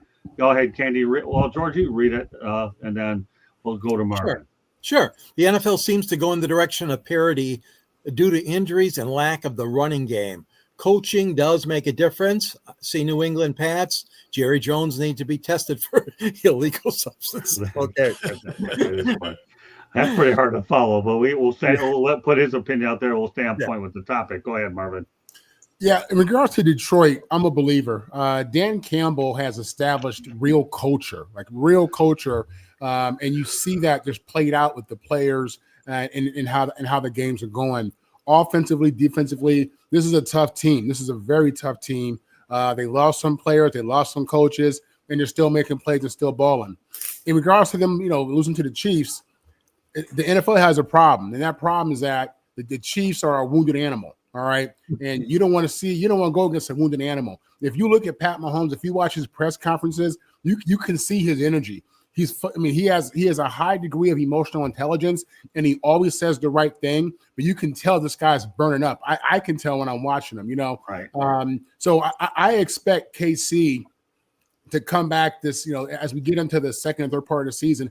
I expect KC to improve and play better. I think that they're going to be challenged within their own division. The Raiders, the Chargers, these teams are real. Well, not the Raiders, but the Chargers and the I think the other team in the division. Anyway, wounded animal. In regards to my USC brother, Juju Smith-Schuster, who was assaulted after the game, that's horrible. There's no room for that in the game. Right. Listen, it's a violent game. I get it. Things happen. You go out there. You can kill somebody in the football field. We've seen that. Unfortunately, we don't want that, but it's real like that. And obviously, we understand the dangers of CTE, as Will has talked to us about his situation. But the reality is, it's a violent game, and tempers flare. And at the end of the game, it's realistic that you're going to have some kind of negative energy toward another player. That's normal. I mean, for 100 years, that's probably been the case. But you don't do that. You don't start a fight after the game when you have everybody on the field, helmets off, media, families, coaches. That's just not the look. Within the football game, you have plenty of opportunity to assault somebody. Within a football game, you have plenty of opportunity to go out there and lay somebody out and hit and give somebody a good old Mike Tyson punch with your helmet. You can do that. There's no need for what he did. And I think the 1 game suspension, I think he got off easy with that. Great points. Okay, well, obviously nobody knows better about this sort of thing than you, especially when it comes to the physical part. But let's talk about, in general, what I said before. The Lions got beat fair and square by the Chiefs. They had their opportunities. They didn't cash in on national TV. And then, of course, you have the size show. What else? What do you want to add to this? Well, first of all, Kansas City's they're just a beast. They've been dominant for the last few years since Mahomes has been there. And so you gonna have to come in guns blazing. But the truth is, like, I really love Detroit, but I love them for a different reason than you guys. I love how was it Goff? He got traded up there. He got banished up there. Right. They sent him up there to put him on a timeout and just let his career die. And then he messed around and came back and he beat the Rams, man. Like, I was waiting on that game. That's the kind of stuff I like in sports. But the truth is, like, there's no place for this in that sport to harm somebody, especially after the game. Like, I mean, that's when you call the police. That's an assault. That's when, But what I would really say, instead of us hopping on this guy's back right now, I'm saying these are the signs that like every NFL player or anybody I know who committed suicide, all their loved ones said the same thing. They started to not act out of character. So if he did that, my question is, who's checking on this guy? Not the guy who got hurt, but the guy who attacked him, because he's the one, his mind's probably not, he ain't something going on up there. They need to check him right now. I know you can't really get a CTE diagnosis until death, but them symptoms are there because I know I got them all. I live with them, and then they just destroyed my life for a long time. But one thing that I got to say something that Marvin said earlier. Man, I can't believe I did this. I actually turned off the football game to watch Caitlin Clark play WNBA. Like, until you said that, I didn't even connect them dots. He's right. He's 100% right. Like, that girl has changed the game. But let's go back to the NFL. But yeah, I just said somebody should need to be checking on that guy. Not the one who got hurt, but the one who did the assault, because he's probably not acting out of character. He's probably acting out of character. Yeah. Okay. So have I called on everybody, or Candy, you're the last one, right? Go ahead. Last one, yep. Okay. So there is no place in football for that to happen after the game. With that being said, though, and I understand, maybe we need to check on him and see, but I also wonder, what did Kansas City do during the game to provoke some of that, knowing that they didn't get called for anything either? Now, I'm not justifying what he did. What he did was wrong. But there's always two sides to every story and every fight like that. Something they did, not that doesn't justify what he did, but they must have done something as well. And I'd be interested to see and hear more about that, because there's been some rumblings and stuff like that, and saying, that they did certain things during the game and they just didn't get called.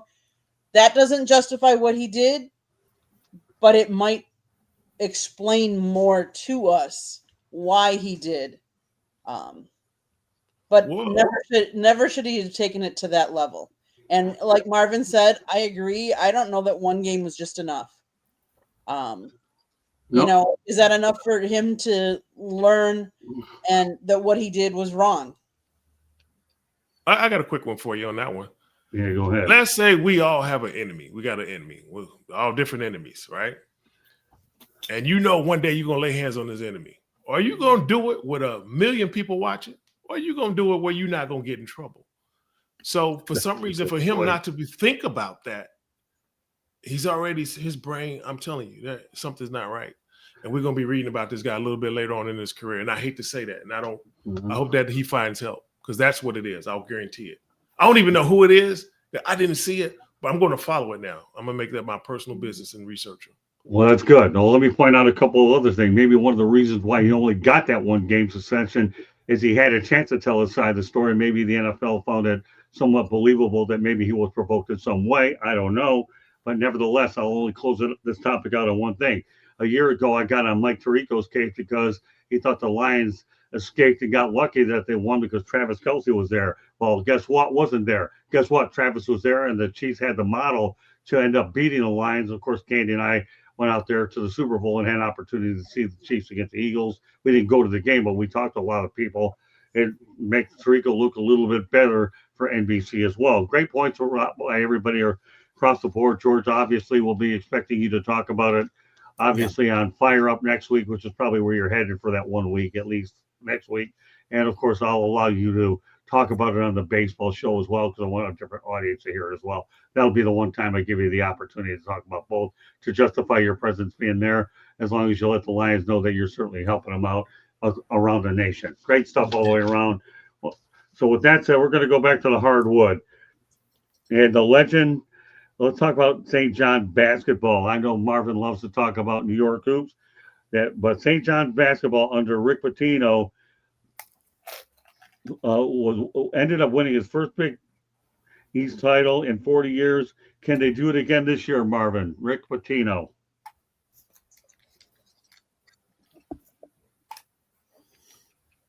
You're muted, No Marvin. sound. No sound. Marvin, yeah, we're having problems with your audio. Okay. Sorry about that. Yeah. So Okay. what I'll say is based on Rick Pitino's resume regarding can he do it again. That's all he's ever done is win. All he does is win. Everywhere he goes, he wins. He's an elite coach. He's a Hall of Fame coach. He went to St. John's, a place that's been dormant since Lou Carnesecca, and he had success. So without knowing a lot of what he has on his team and assuming that they have the NIL money and he's using his name to recruit, and I'm certain he has a roster, can they have success next year? Absolutely. Okay, fair enough. Well, What was the question? I missed. that's all right. We'll talk about Rick Pitino, the You guy know, that turns every program on the planet around. You know what? It's hard to argue with success. He's, yeah. I mean, I can't say anything about him other than they had to have that money now, and when they start recruiting, a lot of these coaches first come in, they're stuck with what they have until they, can kind of clean it up a little bit. But I expect him to start winning again. Okay. Yeah. No problem. George, go ahead.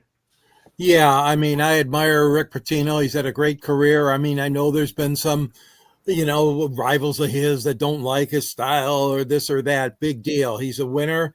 He has succeeded in almost everywhere he's gone, and more power to him. I mean, St. John's been a great program for many, many years, decades. Right. It was, then they fell, they fell a little bit, as all teams sometimes do. But Pitino is a man. He's kind of like a grandfather figure, but he doesn't look old. You know what I mean? He still looks like he's fresh and he's so full of energy and he's so enthusiastic. He loves the players. He gets to know his players real well. I really like him as a head coach. I think he'll do well, Scott. Candy. How do I argue with what's already been said? I mean, he has been proven. He's two NCAA division tournaments, 7 NCAA division regional Final Fours, American East tournament championship, 2 American East regular season championships, 5 SEC tournament championships, 2 SEC regular season. I mean, 2 Conference USA. Like everywhere he's gone, he's taken him to the championship. So I don't see why. Now, the one thing I will say with NIL, you have to re-recruit your same players and as well get new players. So sometimes some of these coaches that have been around a long time, yes, they could be good recruits, but they might not be as good of recruiting and re-recruiting. The one other thing I will say in basketball especially is that you only play 5 on the floor. So I'm gonna say that I think your next man up is probably what you would have thought is probably playing for a different team because they wanted to be up on the playing all the time. So I think it's not necessarily the first 5 that you have as important as the next 5 to come up to help, and so it'll be interesting to see how Rick does with that. All right, well, let me put a ribbon or a bow on this one because the legend of Rick Pitino, who actually became the first coach to win conference titles with 5 Division I teams, Boston University, Kentucky, Louisville, Iona, and St. John's. Nobody has to comment on that. I'm just putting it out there as a fact. Everything you guys have said, wherever he goes, he wins. And as far as I'm concerned, when you're able to go out there and win, I repeat, people, the first coach to win conference titles with 5 division teams, Boston University, Kentucky, Louisville, Iona, St. John's. That says plenty. Nobody needs to comment on this one. But we're going to do something we normally don't do, talk about horse racing, okay? And why would I go horse racing? I'm telling you, I got no choice.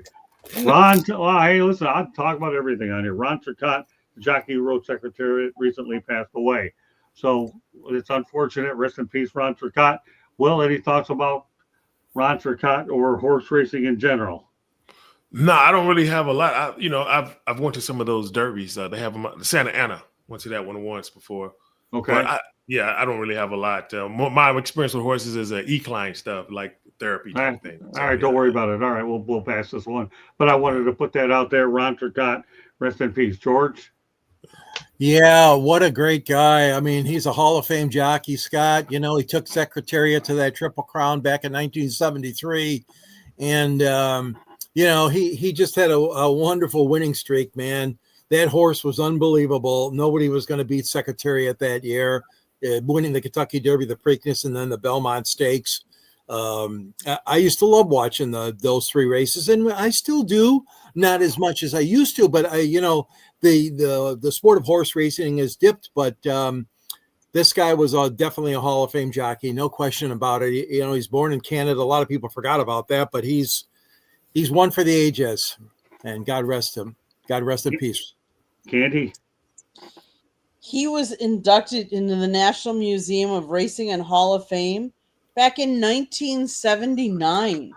Like, he was voted in the New Brunswick Sports Hall of Fame, and in 1980 he was inducted into the Canada Sports Hall of Fame. In 84 he became the first recipient of the Vino Gomez Memorial Award. Like, he's just done so much. Yes. In 2015, a statue of Secretariat and Turcotte crossing the finish line at the Belmont Stakes was unveiled in Turcotte's hometown of Grand Falls, New Brunswick. That tells you right there what a career that he had.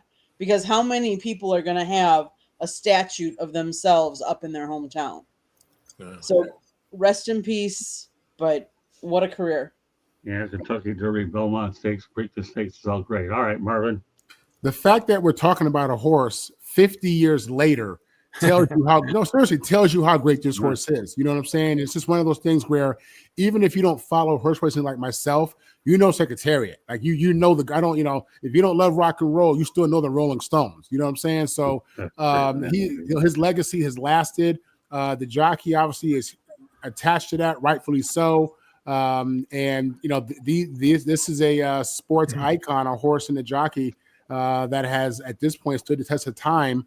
And they make movies out of this horse. They made a movie out the horse. So again, for a guy who doesn't follow it, I know enough to know that Secretariat is special, as is the jockey. Rest in peace.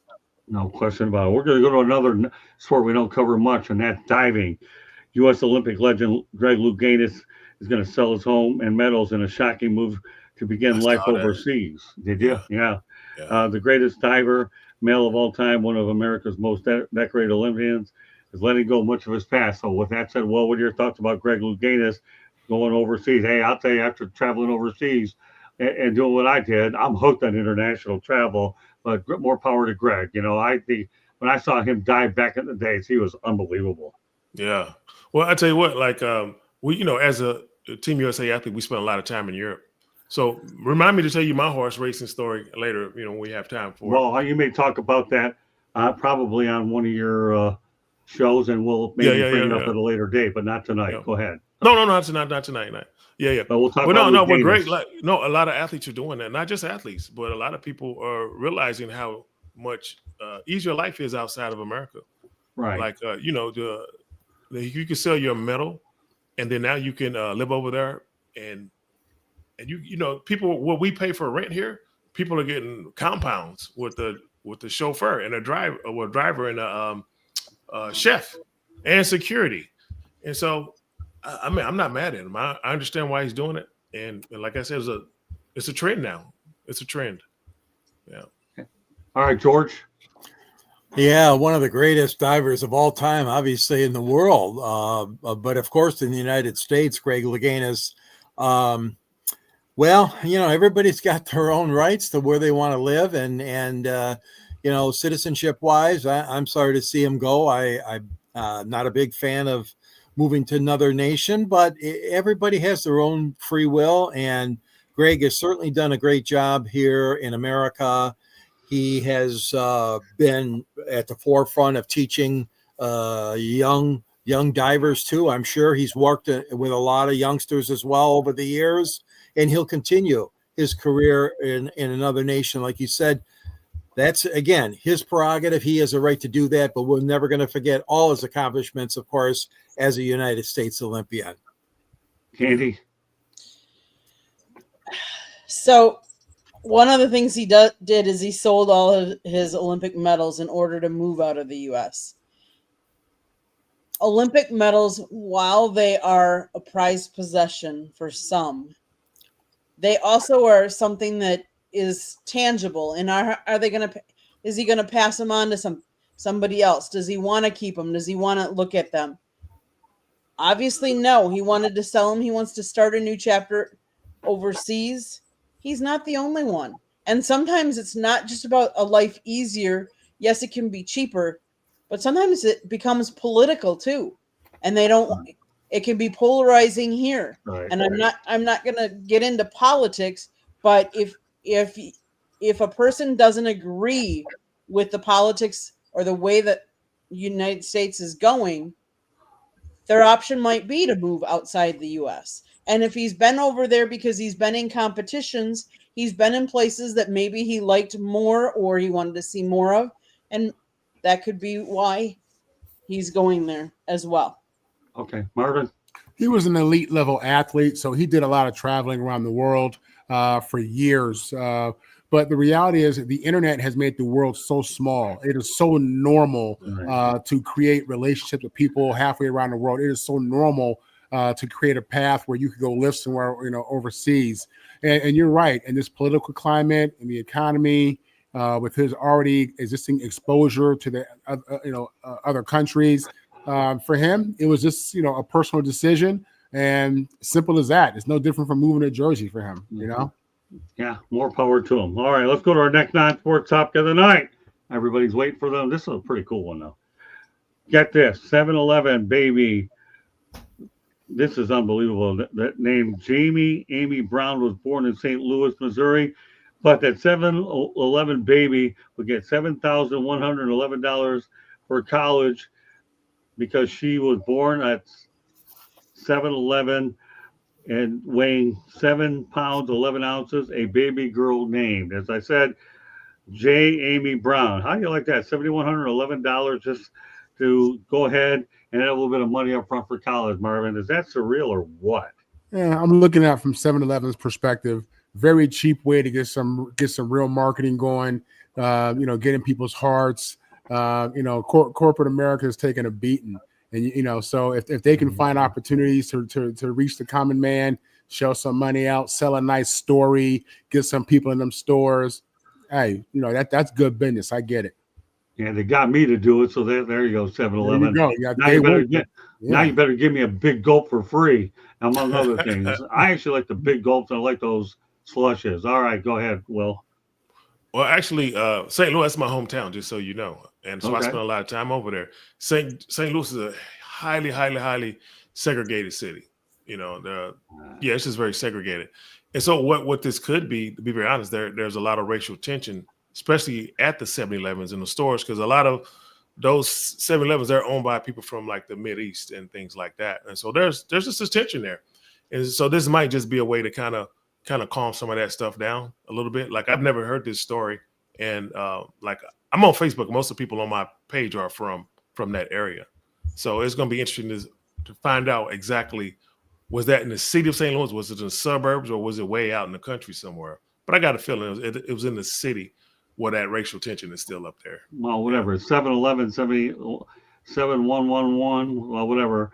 4 digits worth for college isn't a bad start. All right, go ahead, George. Yeah, absolutely.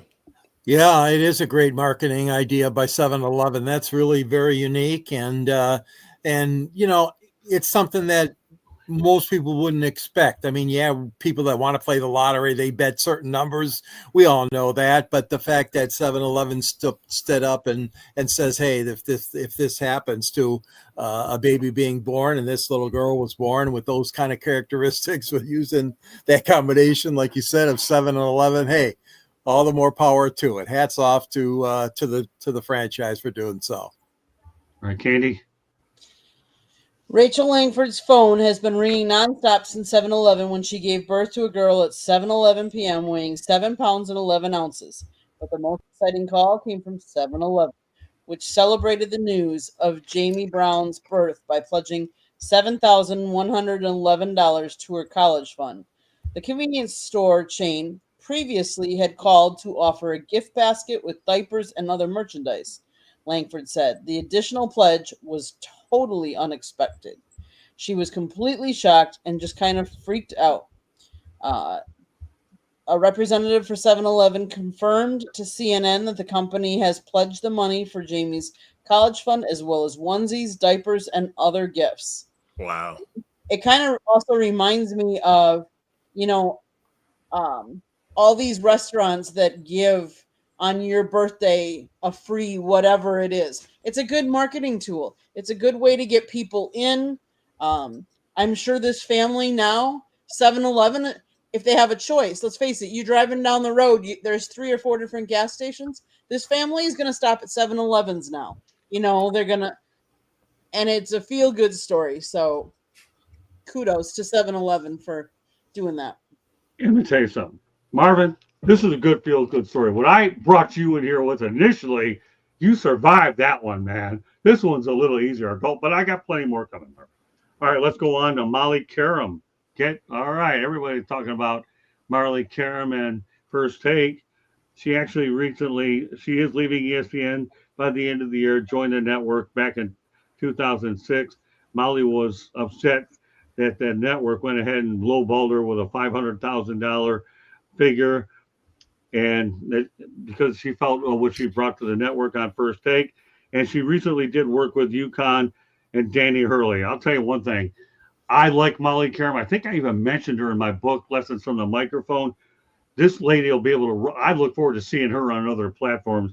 She has the utmost respect for what she did to that show. She elevated it. And I'll talk about Stephen A. Smith in a moment. But let's keep the focus on Molly, Marvin. This woman is a true pro in every sense of the word. Not bad looking either, but forget about the appearance. But her professionalism is top notch. And again, $500K for what she did to that network to calm down Stephen A. Smith.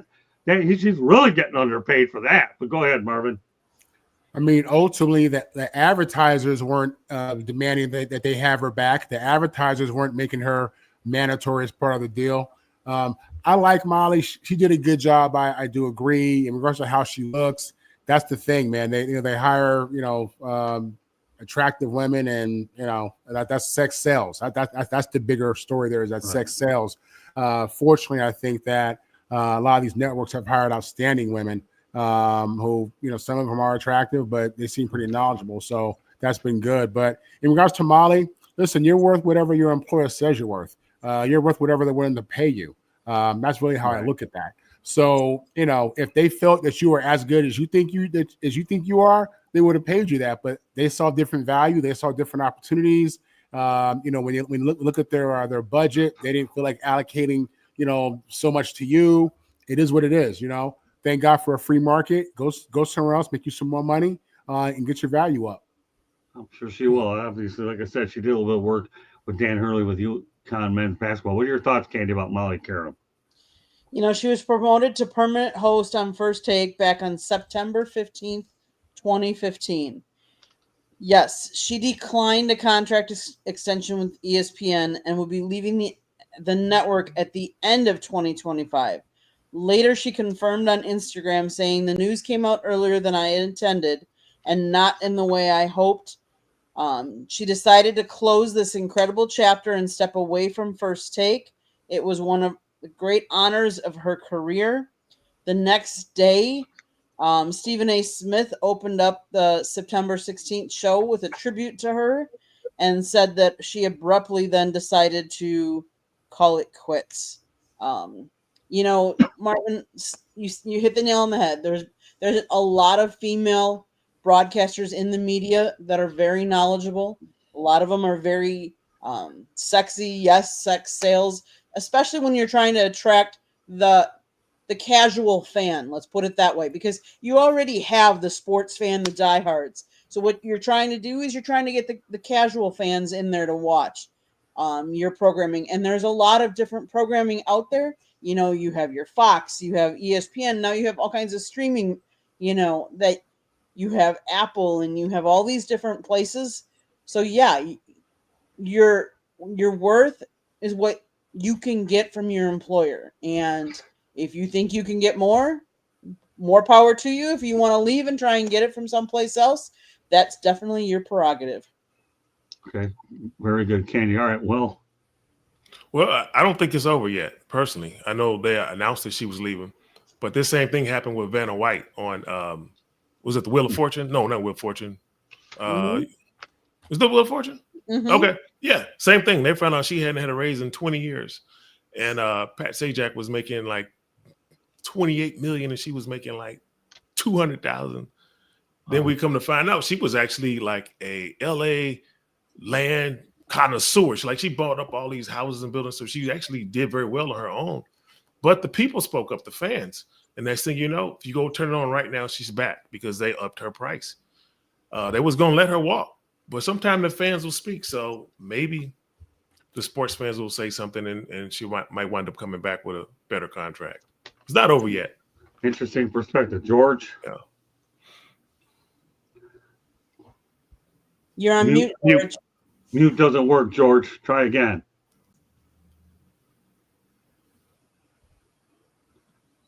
I didn't take lip reading. He's trying to get it off. You're muted. Real quick, Molly's a great personality. She's a great sports broadcaster. She didn't want to be in the looked at as a demotion, or I'm at the end of the line here with ESPN. There were talk about she was going to just be on Sports Center or something like that, and it sounds like she didn't want that. I do agree with you, Will. I mean, we may not have heard the end of this because she is a very dynamic personality there. And I don't like to see her being treated any diminish any of her skills that she's got and the great work she's done so far all these years for ESPN. Yeah.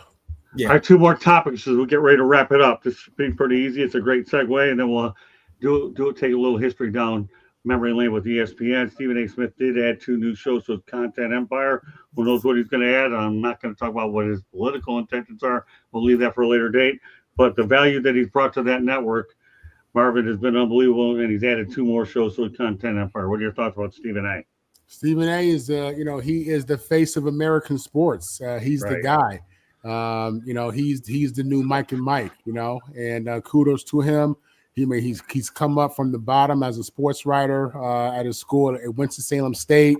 And now, it's being reported that he's looking at, $100 million contracts. I don't know how true that is, but, he's absolutely at the top of his industry. He's the guy. And, I've been watching him for many years. Candy? Stephen A. is a personality. He's a big personality. And people, either you love him or you hate him. And most of the time, it's because of his boisterous character at times that you don't like him. But he is very knowledgeable. He researches things very well. He's very well spoken. Yes, he can get loud at times, and whether you like that or not. But he is the face of ESPN now, and that's what ESPN wanted. That's what they're writing with his popularity, and he's bringing people in. So like I said, he's a very knowledgeable media persona. I'll say one thing about Stephen A. Smith. Met him a couple times, recently at the Super Bowl. I took a photo with him. Strong possibility it ends up in that second book. I love his research and his personality. Obviously, and then Panda the Motor City Madmouth around him. That was built many years ago. But I enjoy his dynamic, flamboyant personality. I get it, but I won't be surprised if when I write Lessons on Microphone Part 2, if you see a Stephen A. Smith picture in there with him. He was gracious enough as Candy took the photo to come over, step aside to take it with me.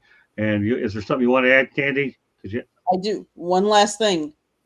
He is not ruled out actually running for president. And I know, Candy. That's for another day, Candy. Thank you. Okay. All right. Go ahead, Will. Oh, about Stephen A. Smith? Man, you know what? I like him. You know, sometimes he says things that just burn me up, though. So that was a time where I kind of didn't want to watch his show, to be very honest. You know, especially that way he dealt with some of the Kaepernick stuff, some of the things he was saying. But I don't always agree with him. But I usually wind up coming back. But what I learned to do is just because I deal with that. I'm noise sensitive, too many concussions on me. So I just put the TV on real low so he can't scream at me. But I still watch him. So, yeah. I'll tell you, I'd love to debate the guy. I Oh, really would. yeah. I mean, He turned me up, man. I don't have enough brain cells left. He I'd turned love me to up. debate the guy, but you know, I'm not. Maybe one of these days we'll do it privately. But my experiences with him have been positive. George, and then we're going to go back to one last topic to wrap it up. Oh, well, you know, yeah, Stephen A. has obviously done a great job. And whether you like him or you don't, it's interesting, you know, that he's become the face of ESPN, like you guys mentioned. I mean, we had guys like, Mike Tirico is now the face of NBC, Jim Nantz of CBS. So what I'm saying is that Stephen Smith, even though he's very opinionated, and he does turn a lot of viewers off, but he attracts many more. And I applaud him for his professional journalism capabilities, and his display of knowledge is just unparalleled. So I doesn't surprise me. He deserves it, and I'm looking forward to seeing him for many years to come over at ESPN. All right. Well, now we are under our final topic of the night. Obviously, my bedtime's around 11 o'clock. Don't worry about that, everybody. And that's when Candy goes ahead and takes care of the rest of the technical stuff. But let's go back to ESPN's early anchors: Chris Berman, Bob Lee, Tom Mees, Jim Simpson, Greg Gumbel, Sharon Smith, Lee Leonard, and George Grant. First of all, I'll give you my takes on it real quick.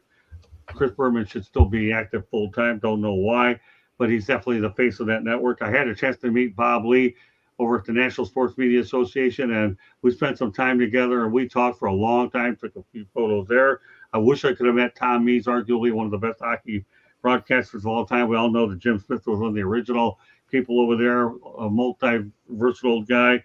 Everybody knows about Greg Gumbel. That's where he started. He was original there. Sharon Smith, I don't know a lot about her, don't know much about Lee Leonard. And George Grant went on to have a really good baseball career with the Cincinnati Reds. So, Marvin, how many of these do you recognize or remember? But that's a pretty good group. But once upon a time, with ESPN turning into the empire that they have, this is what they began with when they weren't as big as they were. Yeah, I recognize a lot of those names. I think the guy that stands out the most is obviously Chris Berman. I've been watching Berman since I was a kid. I remember being in, middle school, high school, watching Berman Sunday nights on ESPN just break down the day's games, and it was the fastest 3 minutes he was doing. He was great knowledge of the game. He spoke to you in a way that just made you feel like you knew the guy. Very grounded, and Berman to me is synonymous with ESPN and pro football. Candy?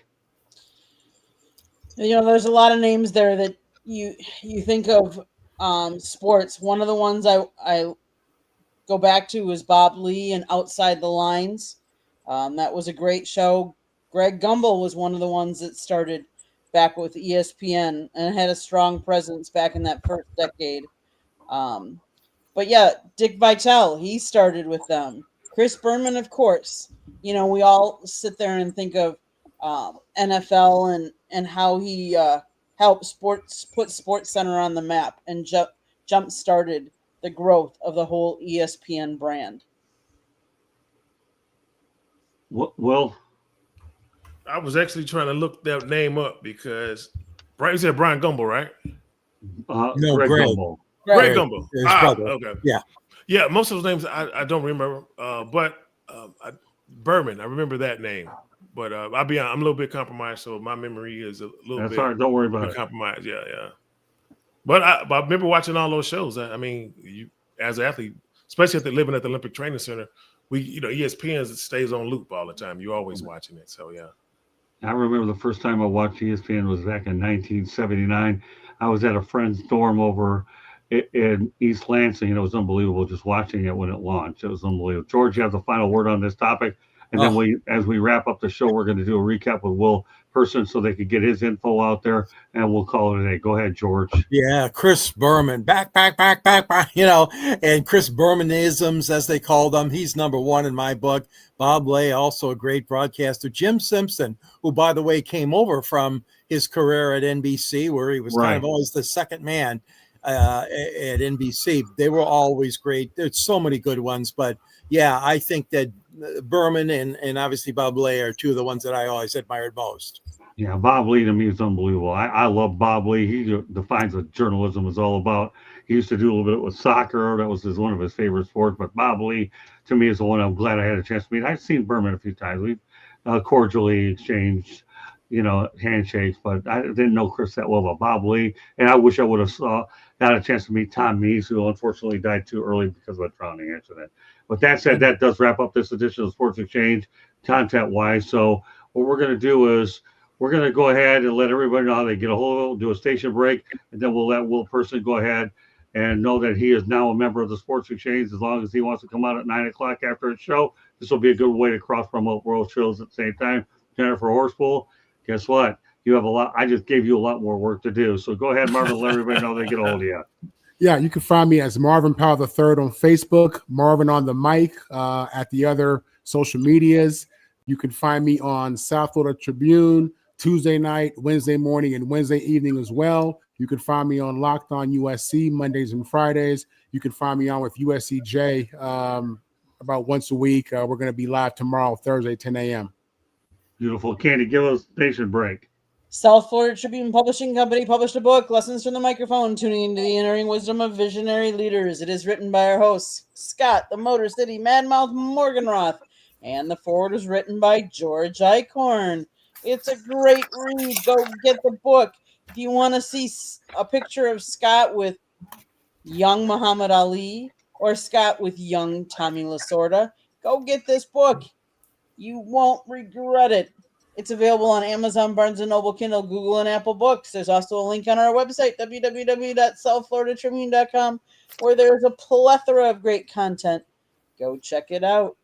If you like to listen to podcasts, you can find us wherever you get your podcast. If you see that red subscribe button in that lower right-hand corner, click it, like us, share us, and then turn on your notifications so you're notified every time we go live. Monday nights, we talk baseball. Tuesday nights, we talk football. Wednesday nights on Sports Exchange. And Thursday nights on Fire Up. You just never know what topics you're going to be hit with. So you got to tune in to find out. And then, of course, Scott has we have a No Limit show where we're talking with, obviously, Will on CTE. And then Scott also does a one-on-one interview show at Motor City Madmouth. So definitely tune in. Check out those out. If you want to advertise, call Scott 954-304-4941. And if you want to be a guest or have topic ideas, you can always email us at southfloridatribune@gmail.com. We always welcome comments in the chat room as long as they're relevant to what we're talking about. So you can always be there as well. And anything else, Scott? Yeah, actually, tomorrow's Motor City Mad Mouse show, the person on the schedule is Detroit sportscaster Trevor Thompson is scheduled to be on. And I have a treat for next Thursday. I'll divulge that on next Wednesday night. So, Michael Conciso, you were the life of the chat room tonight. Obviously, you're going to be on the show anyways in a matter of a couple of weeks. George Eichhorn, promote your book, and then we'll tell a story, and then we'll go to bed. All right. I wrote a book called Detroit Sports Broadcasters on the Air. It chronicles decades and decades of sports broadcasting in Detroit. It's available at Amazon. There's a link at the end of my columns on the South Florida Tribune website. At the end, they'll see a link, and you can click on that to purchase a copy or review it online. You can follow me at gichorn@yahoo.com, and it's X, Twitter at SanGSports99. Thank you. Okay, well, tell your story. Candy put his GoFundMe up, and then we're going to call it a night.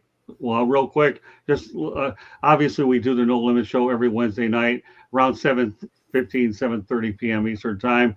And now you'll obviously joining us on the Sports Exchange, so it gives you double exposure across a couple of shows. We're looking forward to having you on. You get to do a doubleheader Wednesday night. If you want to do it, you're able to do it. Go ahead, talk about your GoFundMe real quick, and then we'll call it a night. Go ahead, real quick. All right, guys, I have a GoFundMe going right now. This technology was passed on to me by Joe Namath, and it's a very serious thing. So many athletes in our veterans are suffering from the CTE symptoms. I was probably one of the worst case scenarios because I took hundreds of bobsled rides over a 9-year career. And thanks to Joe Namath's advice, it saved my life. And I've been going on to help save as many lives as I can. That goes for football players, military, my bobsled teammates, of course. And so please support us. Like, just at least there's a death trail, guys. Because I promise you, there's a death trail here for all these sports. And it's kind of being hidden. It's hidden in plain sight. So please find us and just follow us on the journey and help us save lives. There you go. That does it for tonight. Marvin, Yeah. any closing thoughts before we call it a night? 7:30 NBC. Check out USC as they beat the hell out of Notre Dame. There you go. Follow them, and they'll be. And I believe they can find it on the South Florida Tribune YouTube channel. Is that correct, Marvin? Absolutely.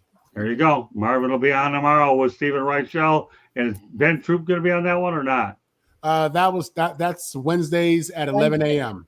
There you go. We're going to promote everything you do, Marvin. Get used to doing it on Wednesday night. Make sure you promote Ben Troop and yourself. That's what you're a member of our team. You get those perks when it comes to doing it. And Marvin's is a star on Inside the Picton, and now he's my go-to man on the Sports Exchange. All right. Well, what a great crew we had tonight. Jacob Christopher was sick, but we hope he gets better. But now Jacob's going to realize that he has a new teammate and Will Person as well. Tom Shanahan will be on next Wednesday night talking college football. So I'll give you that much.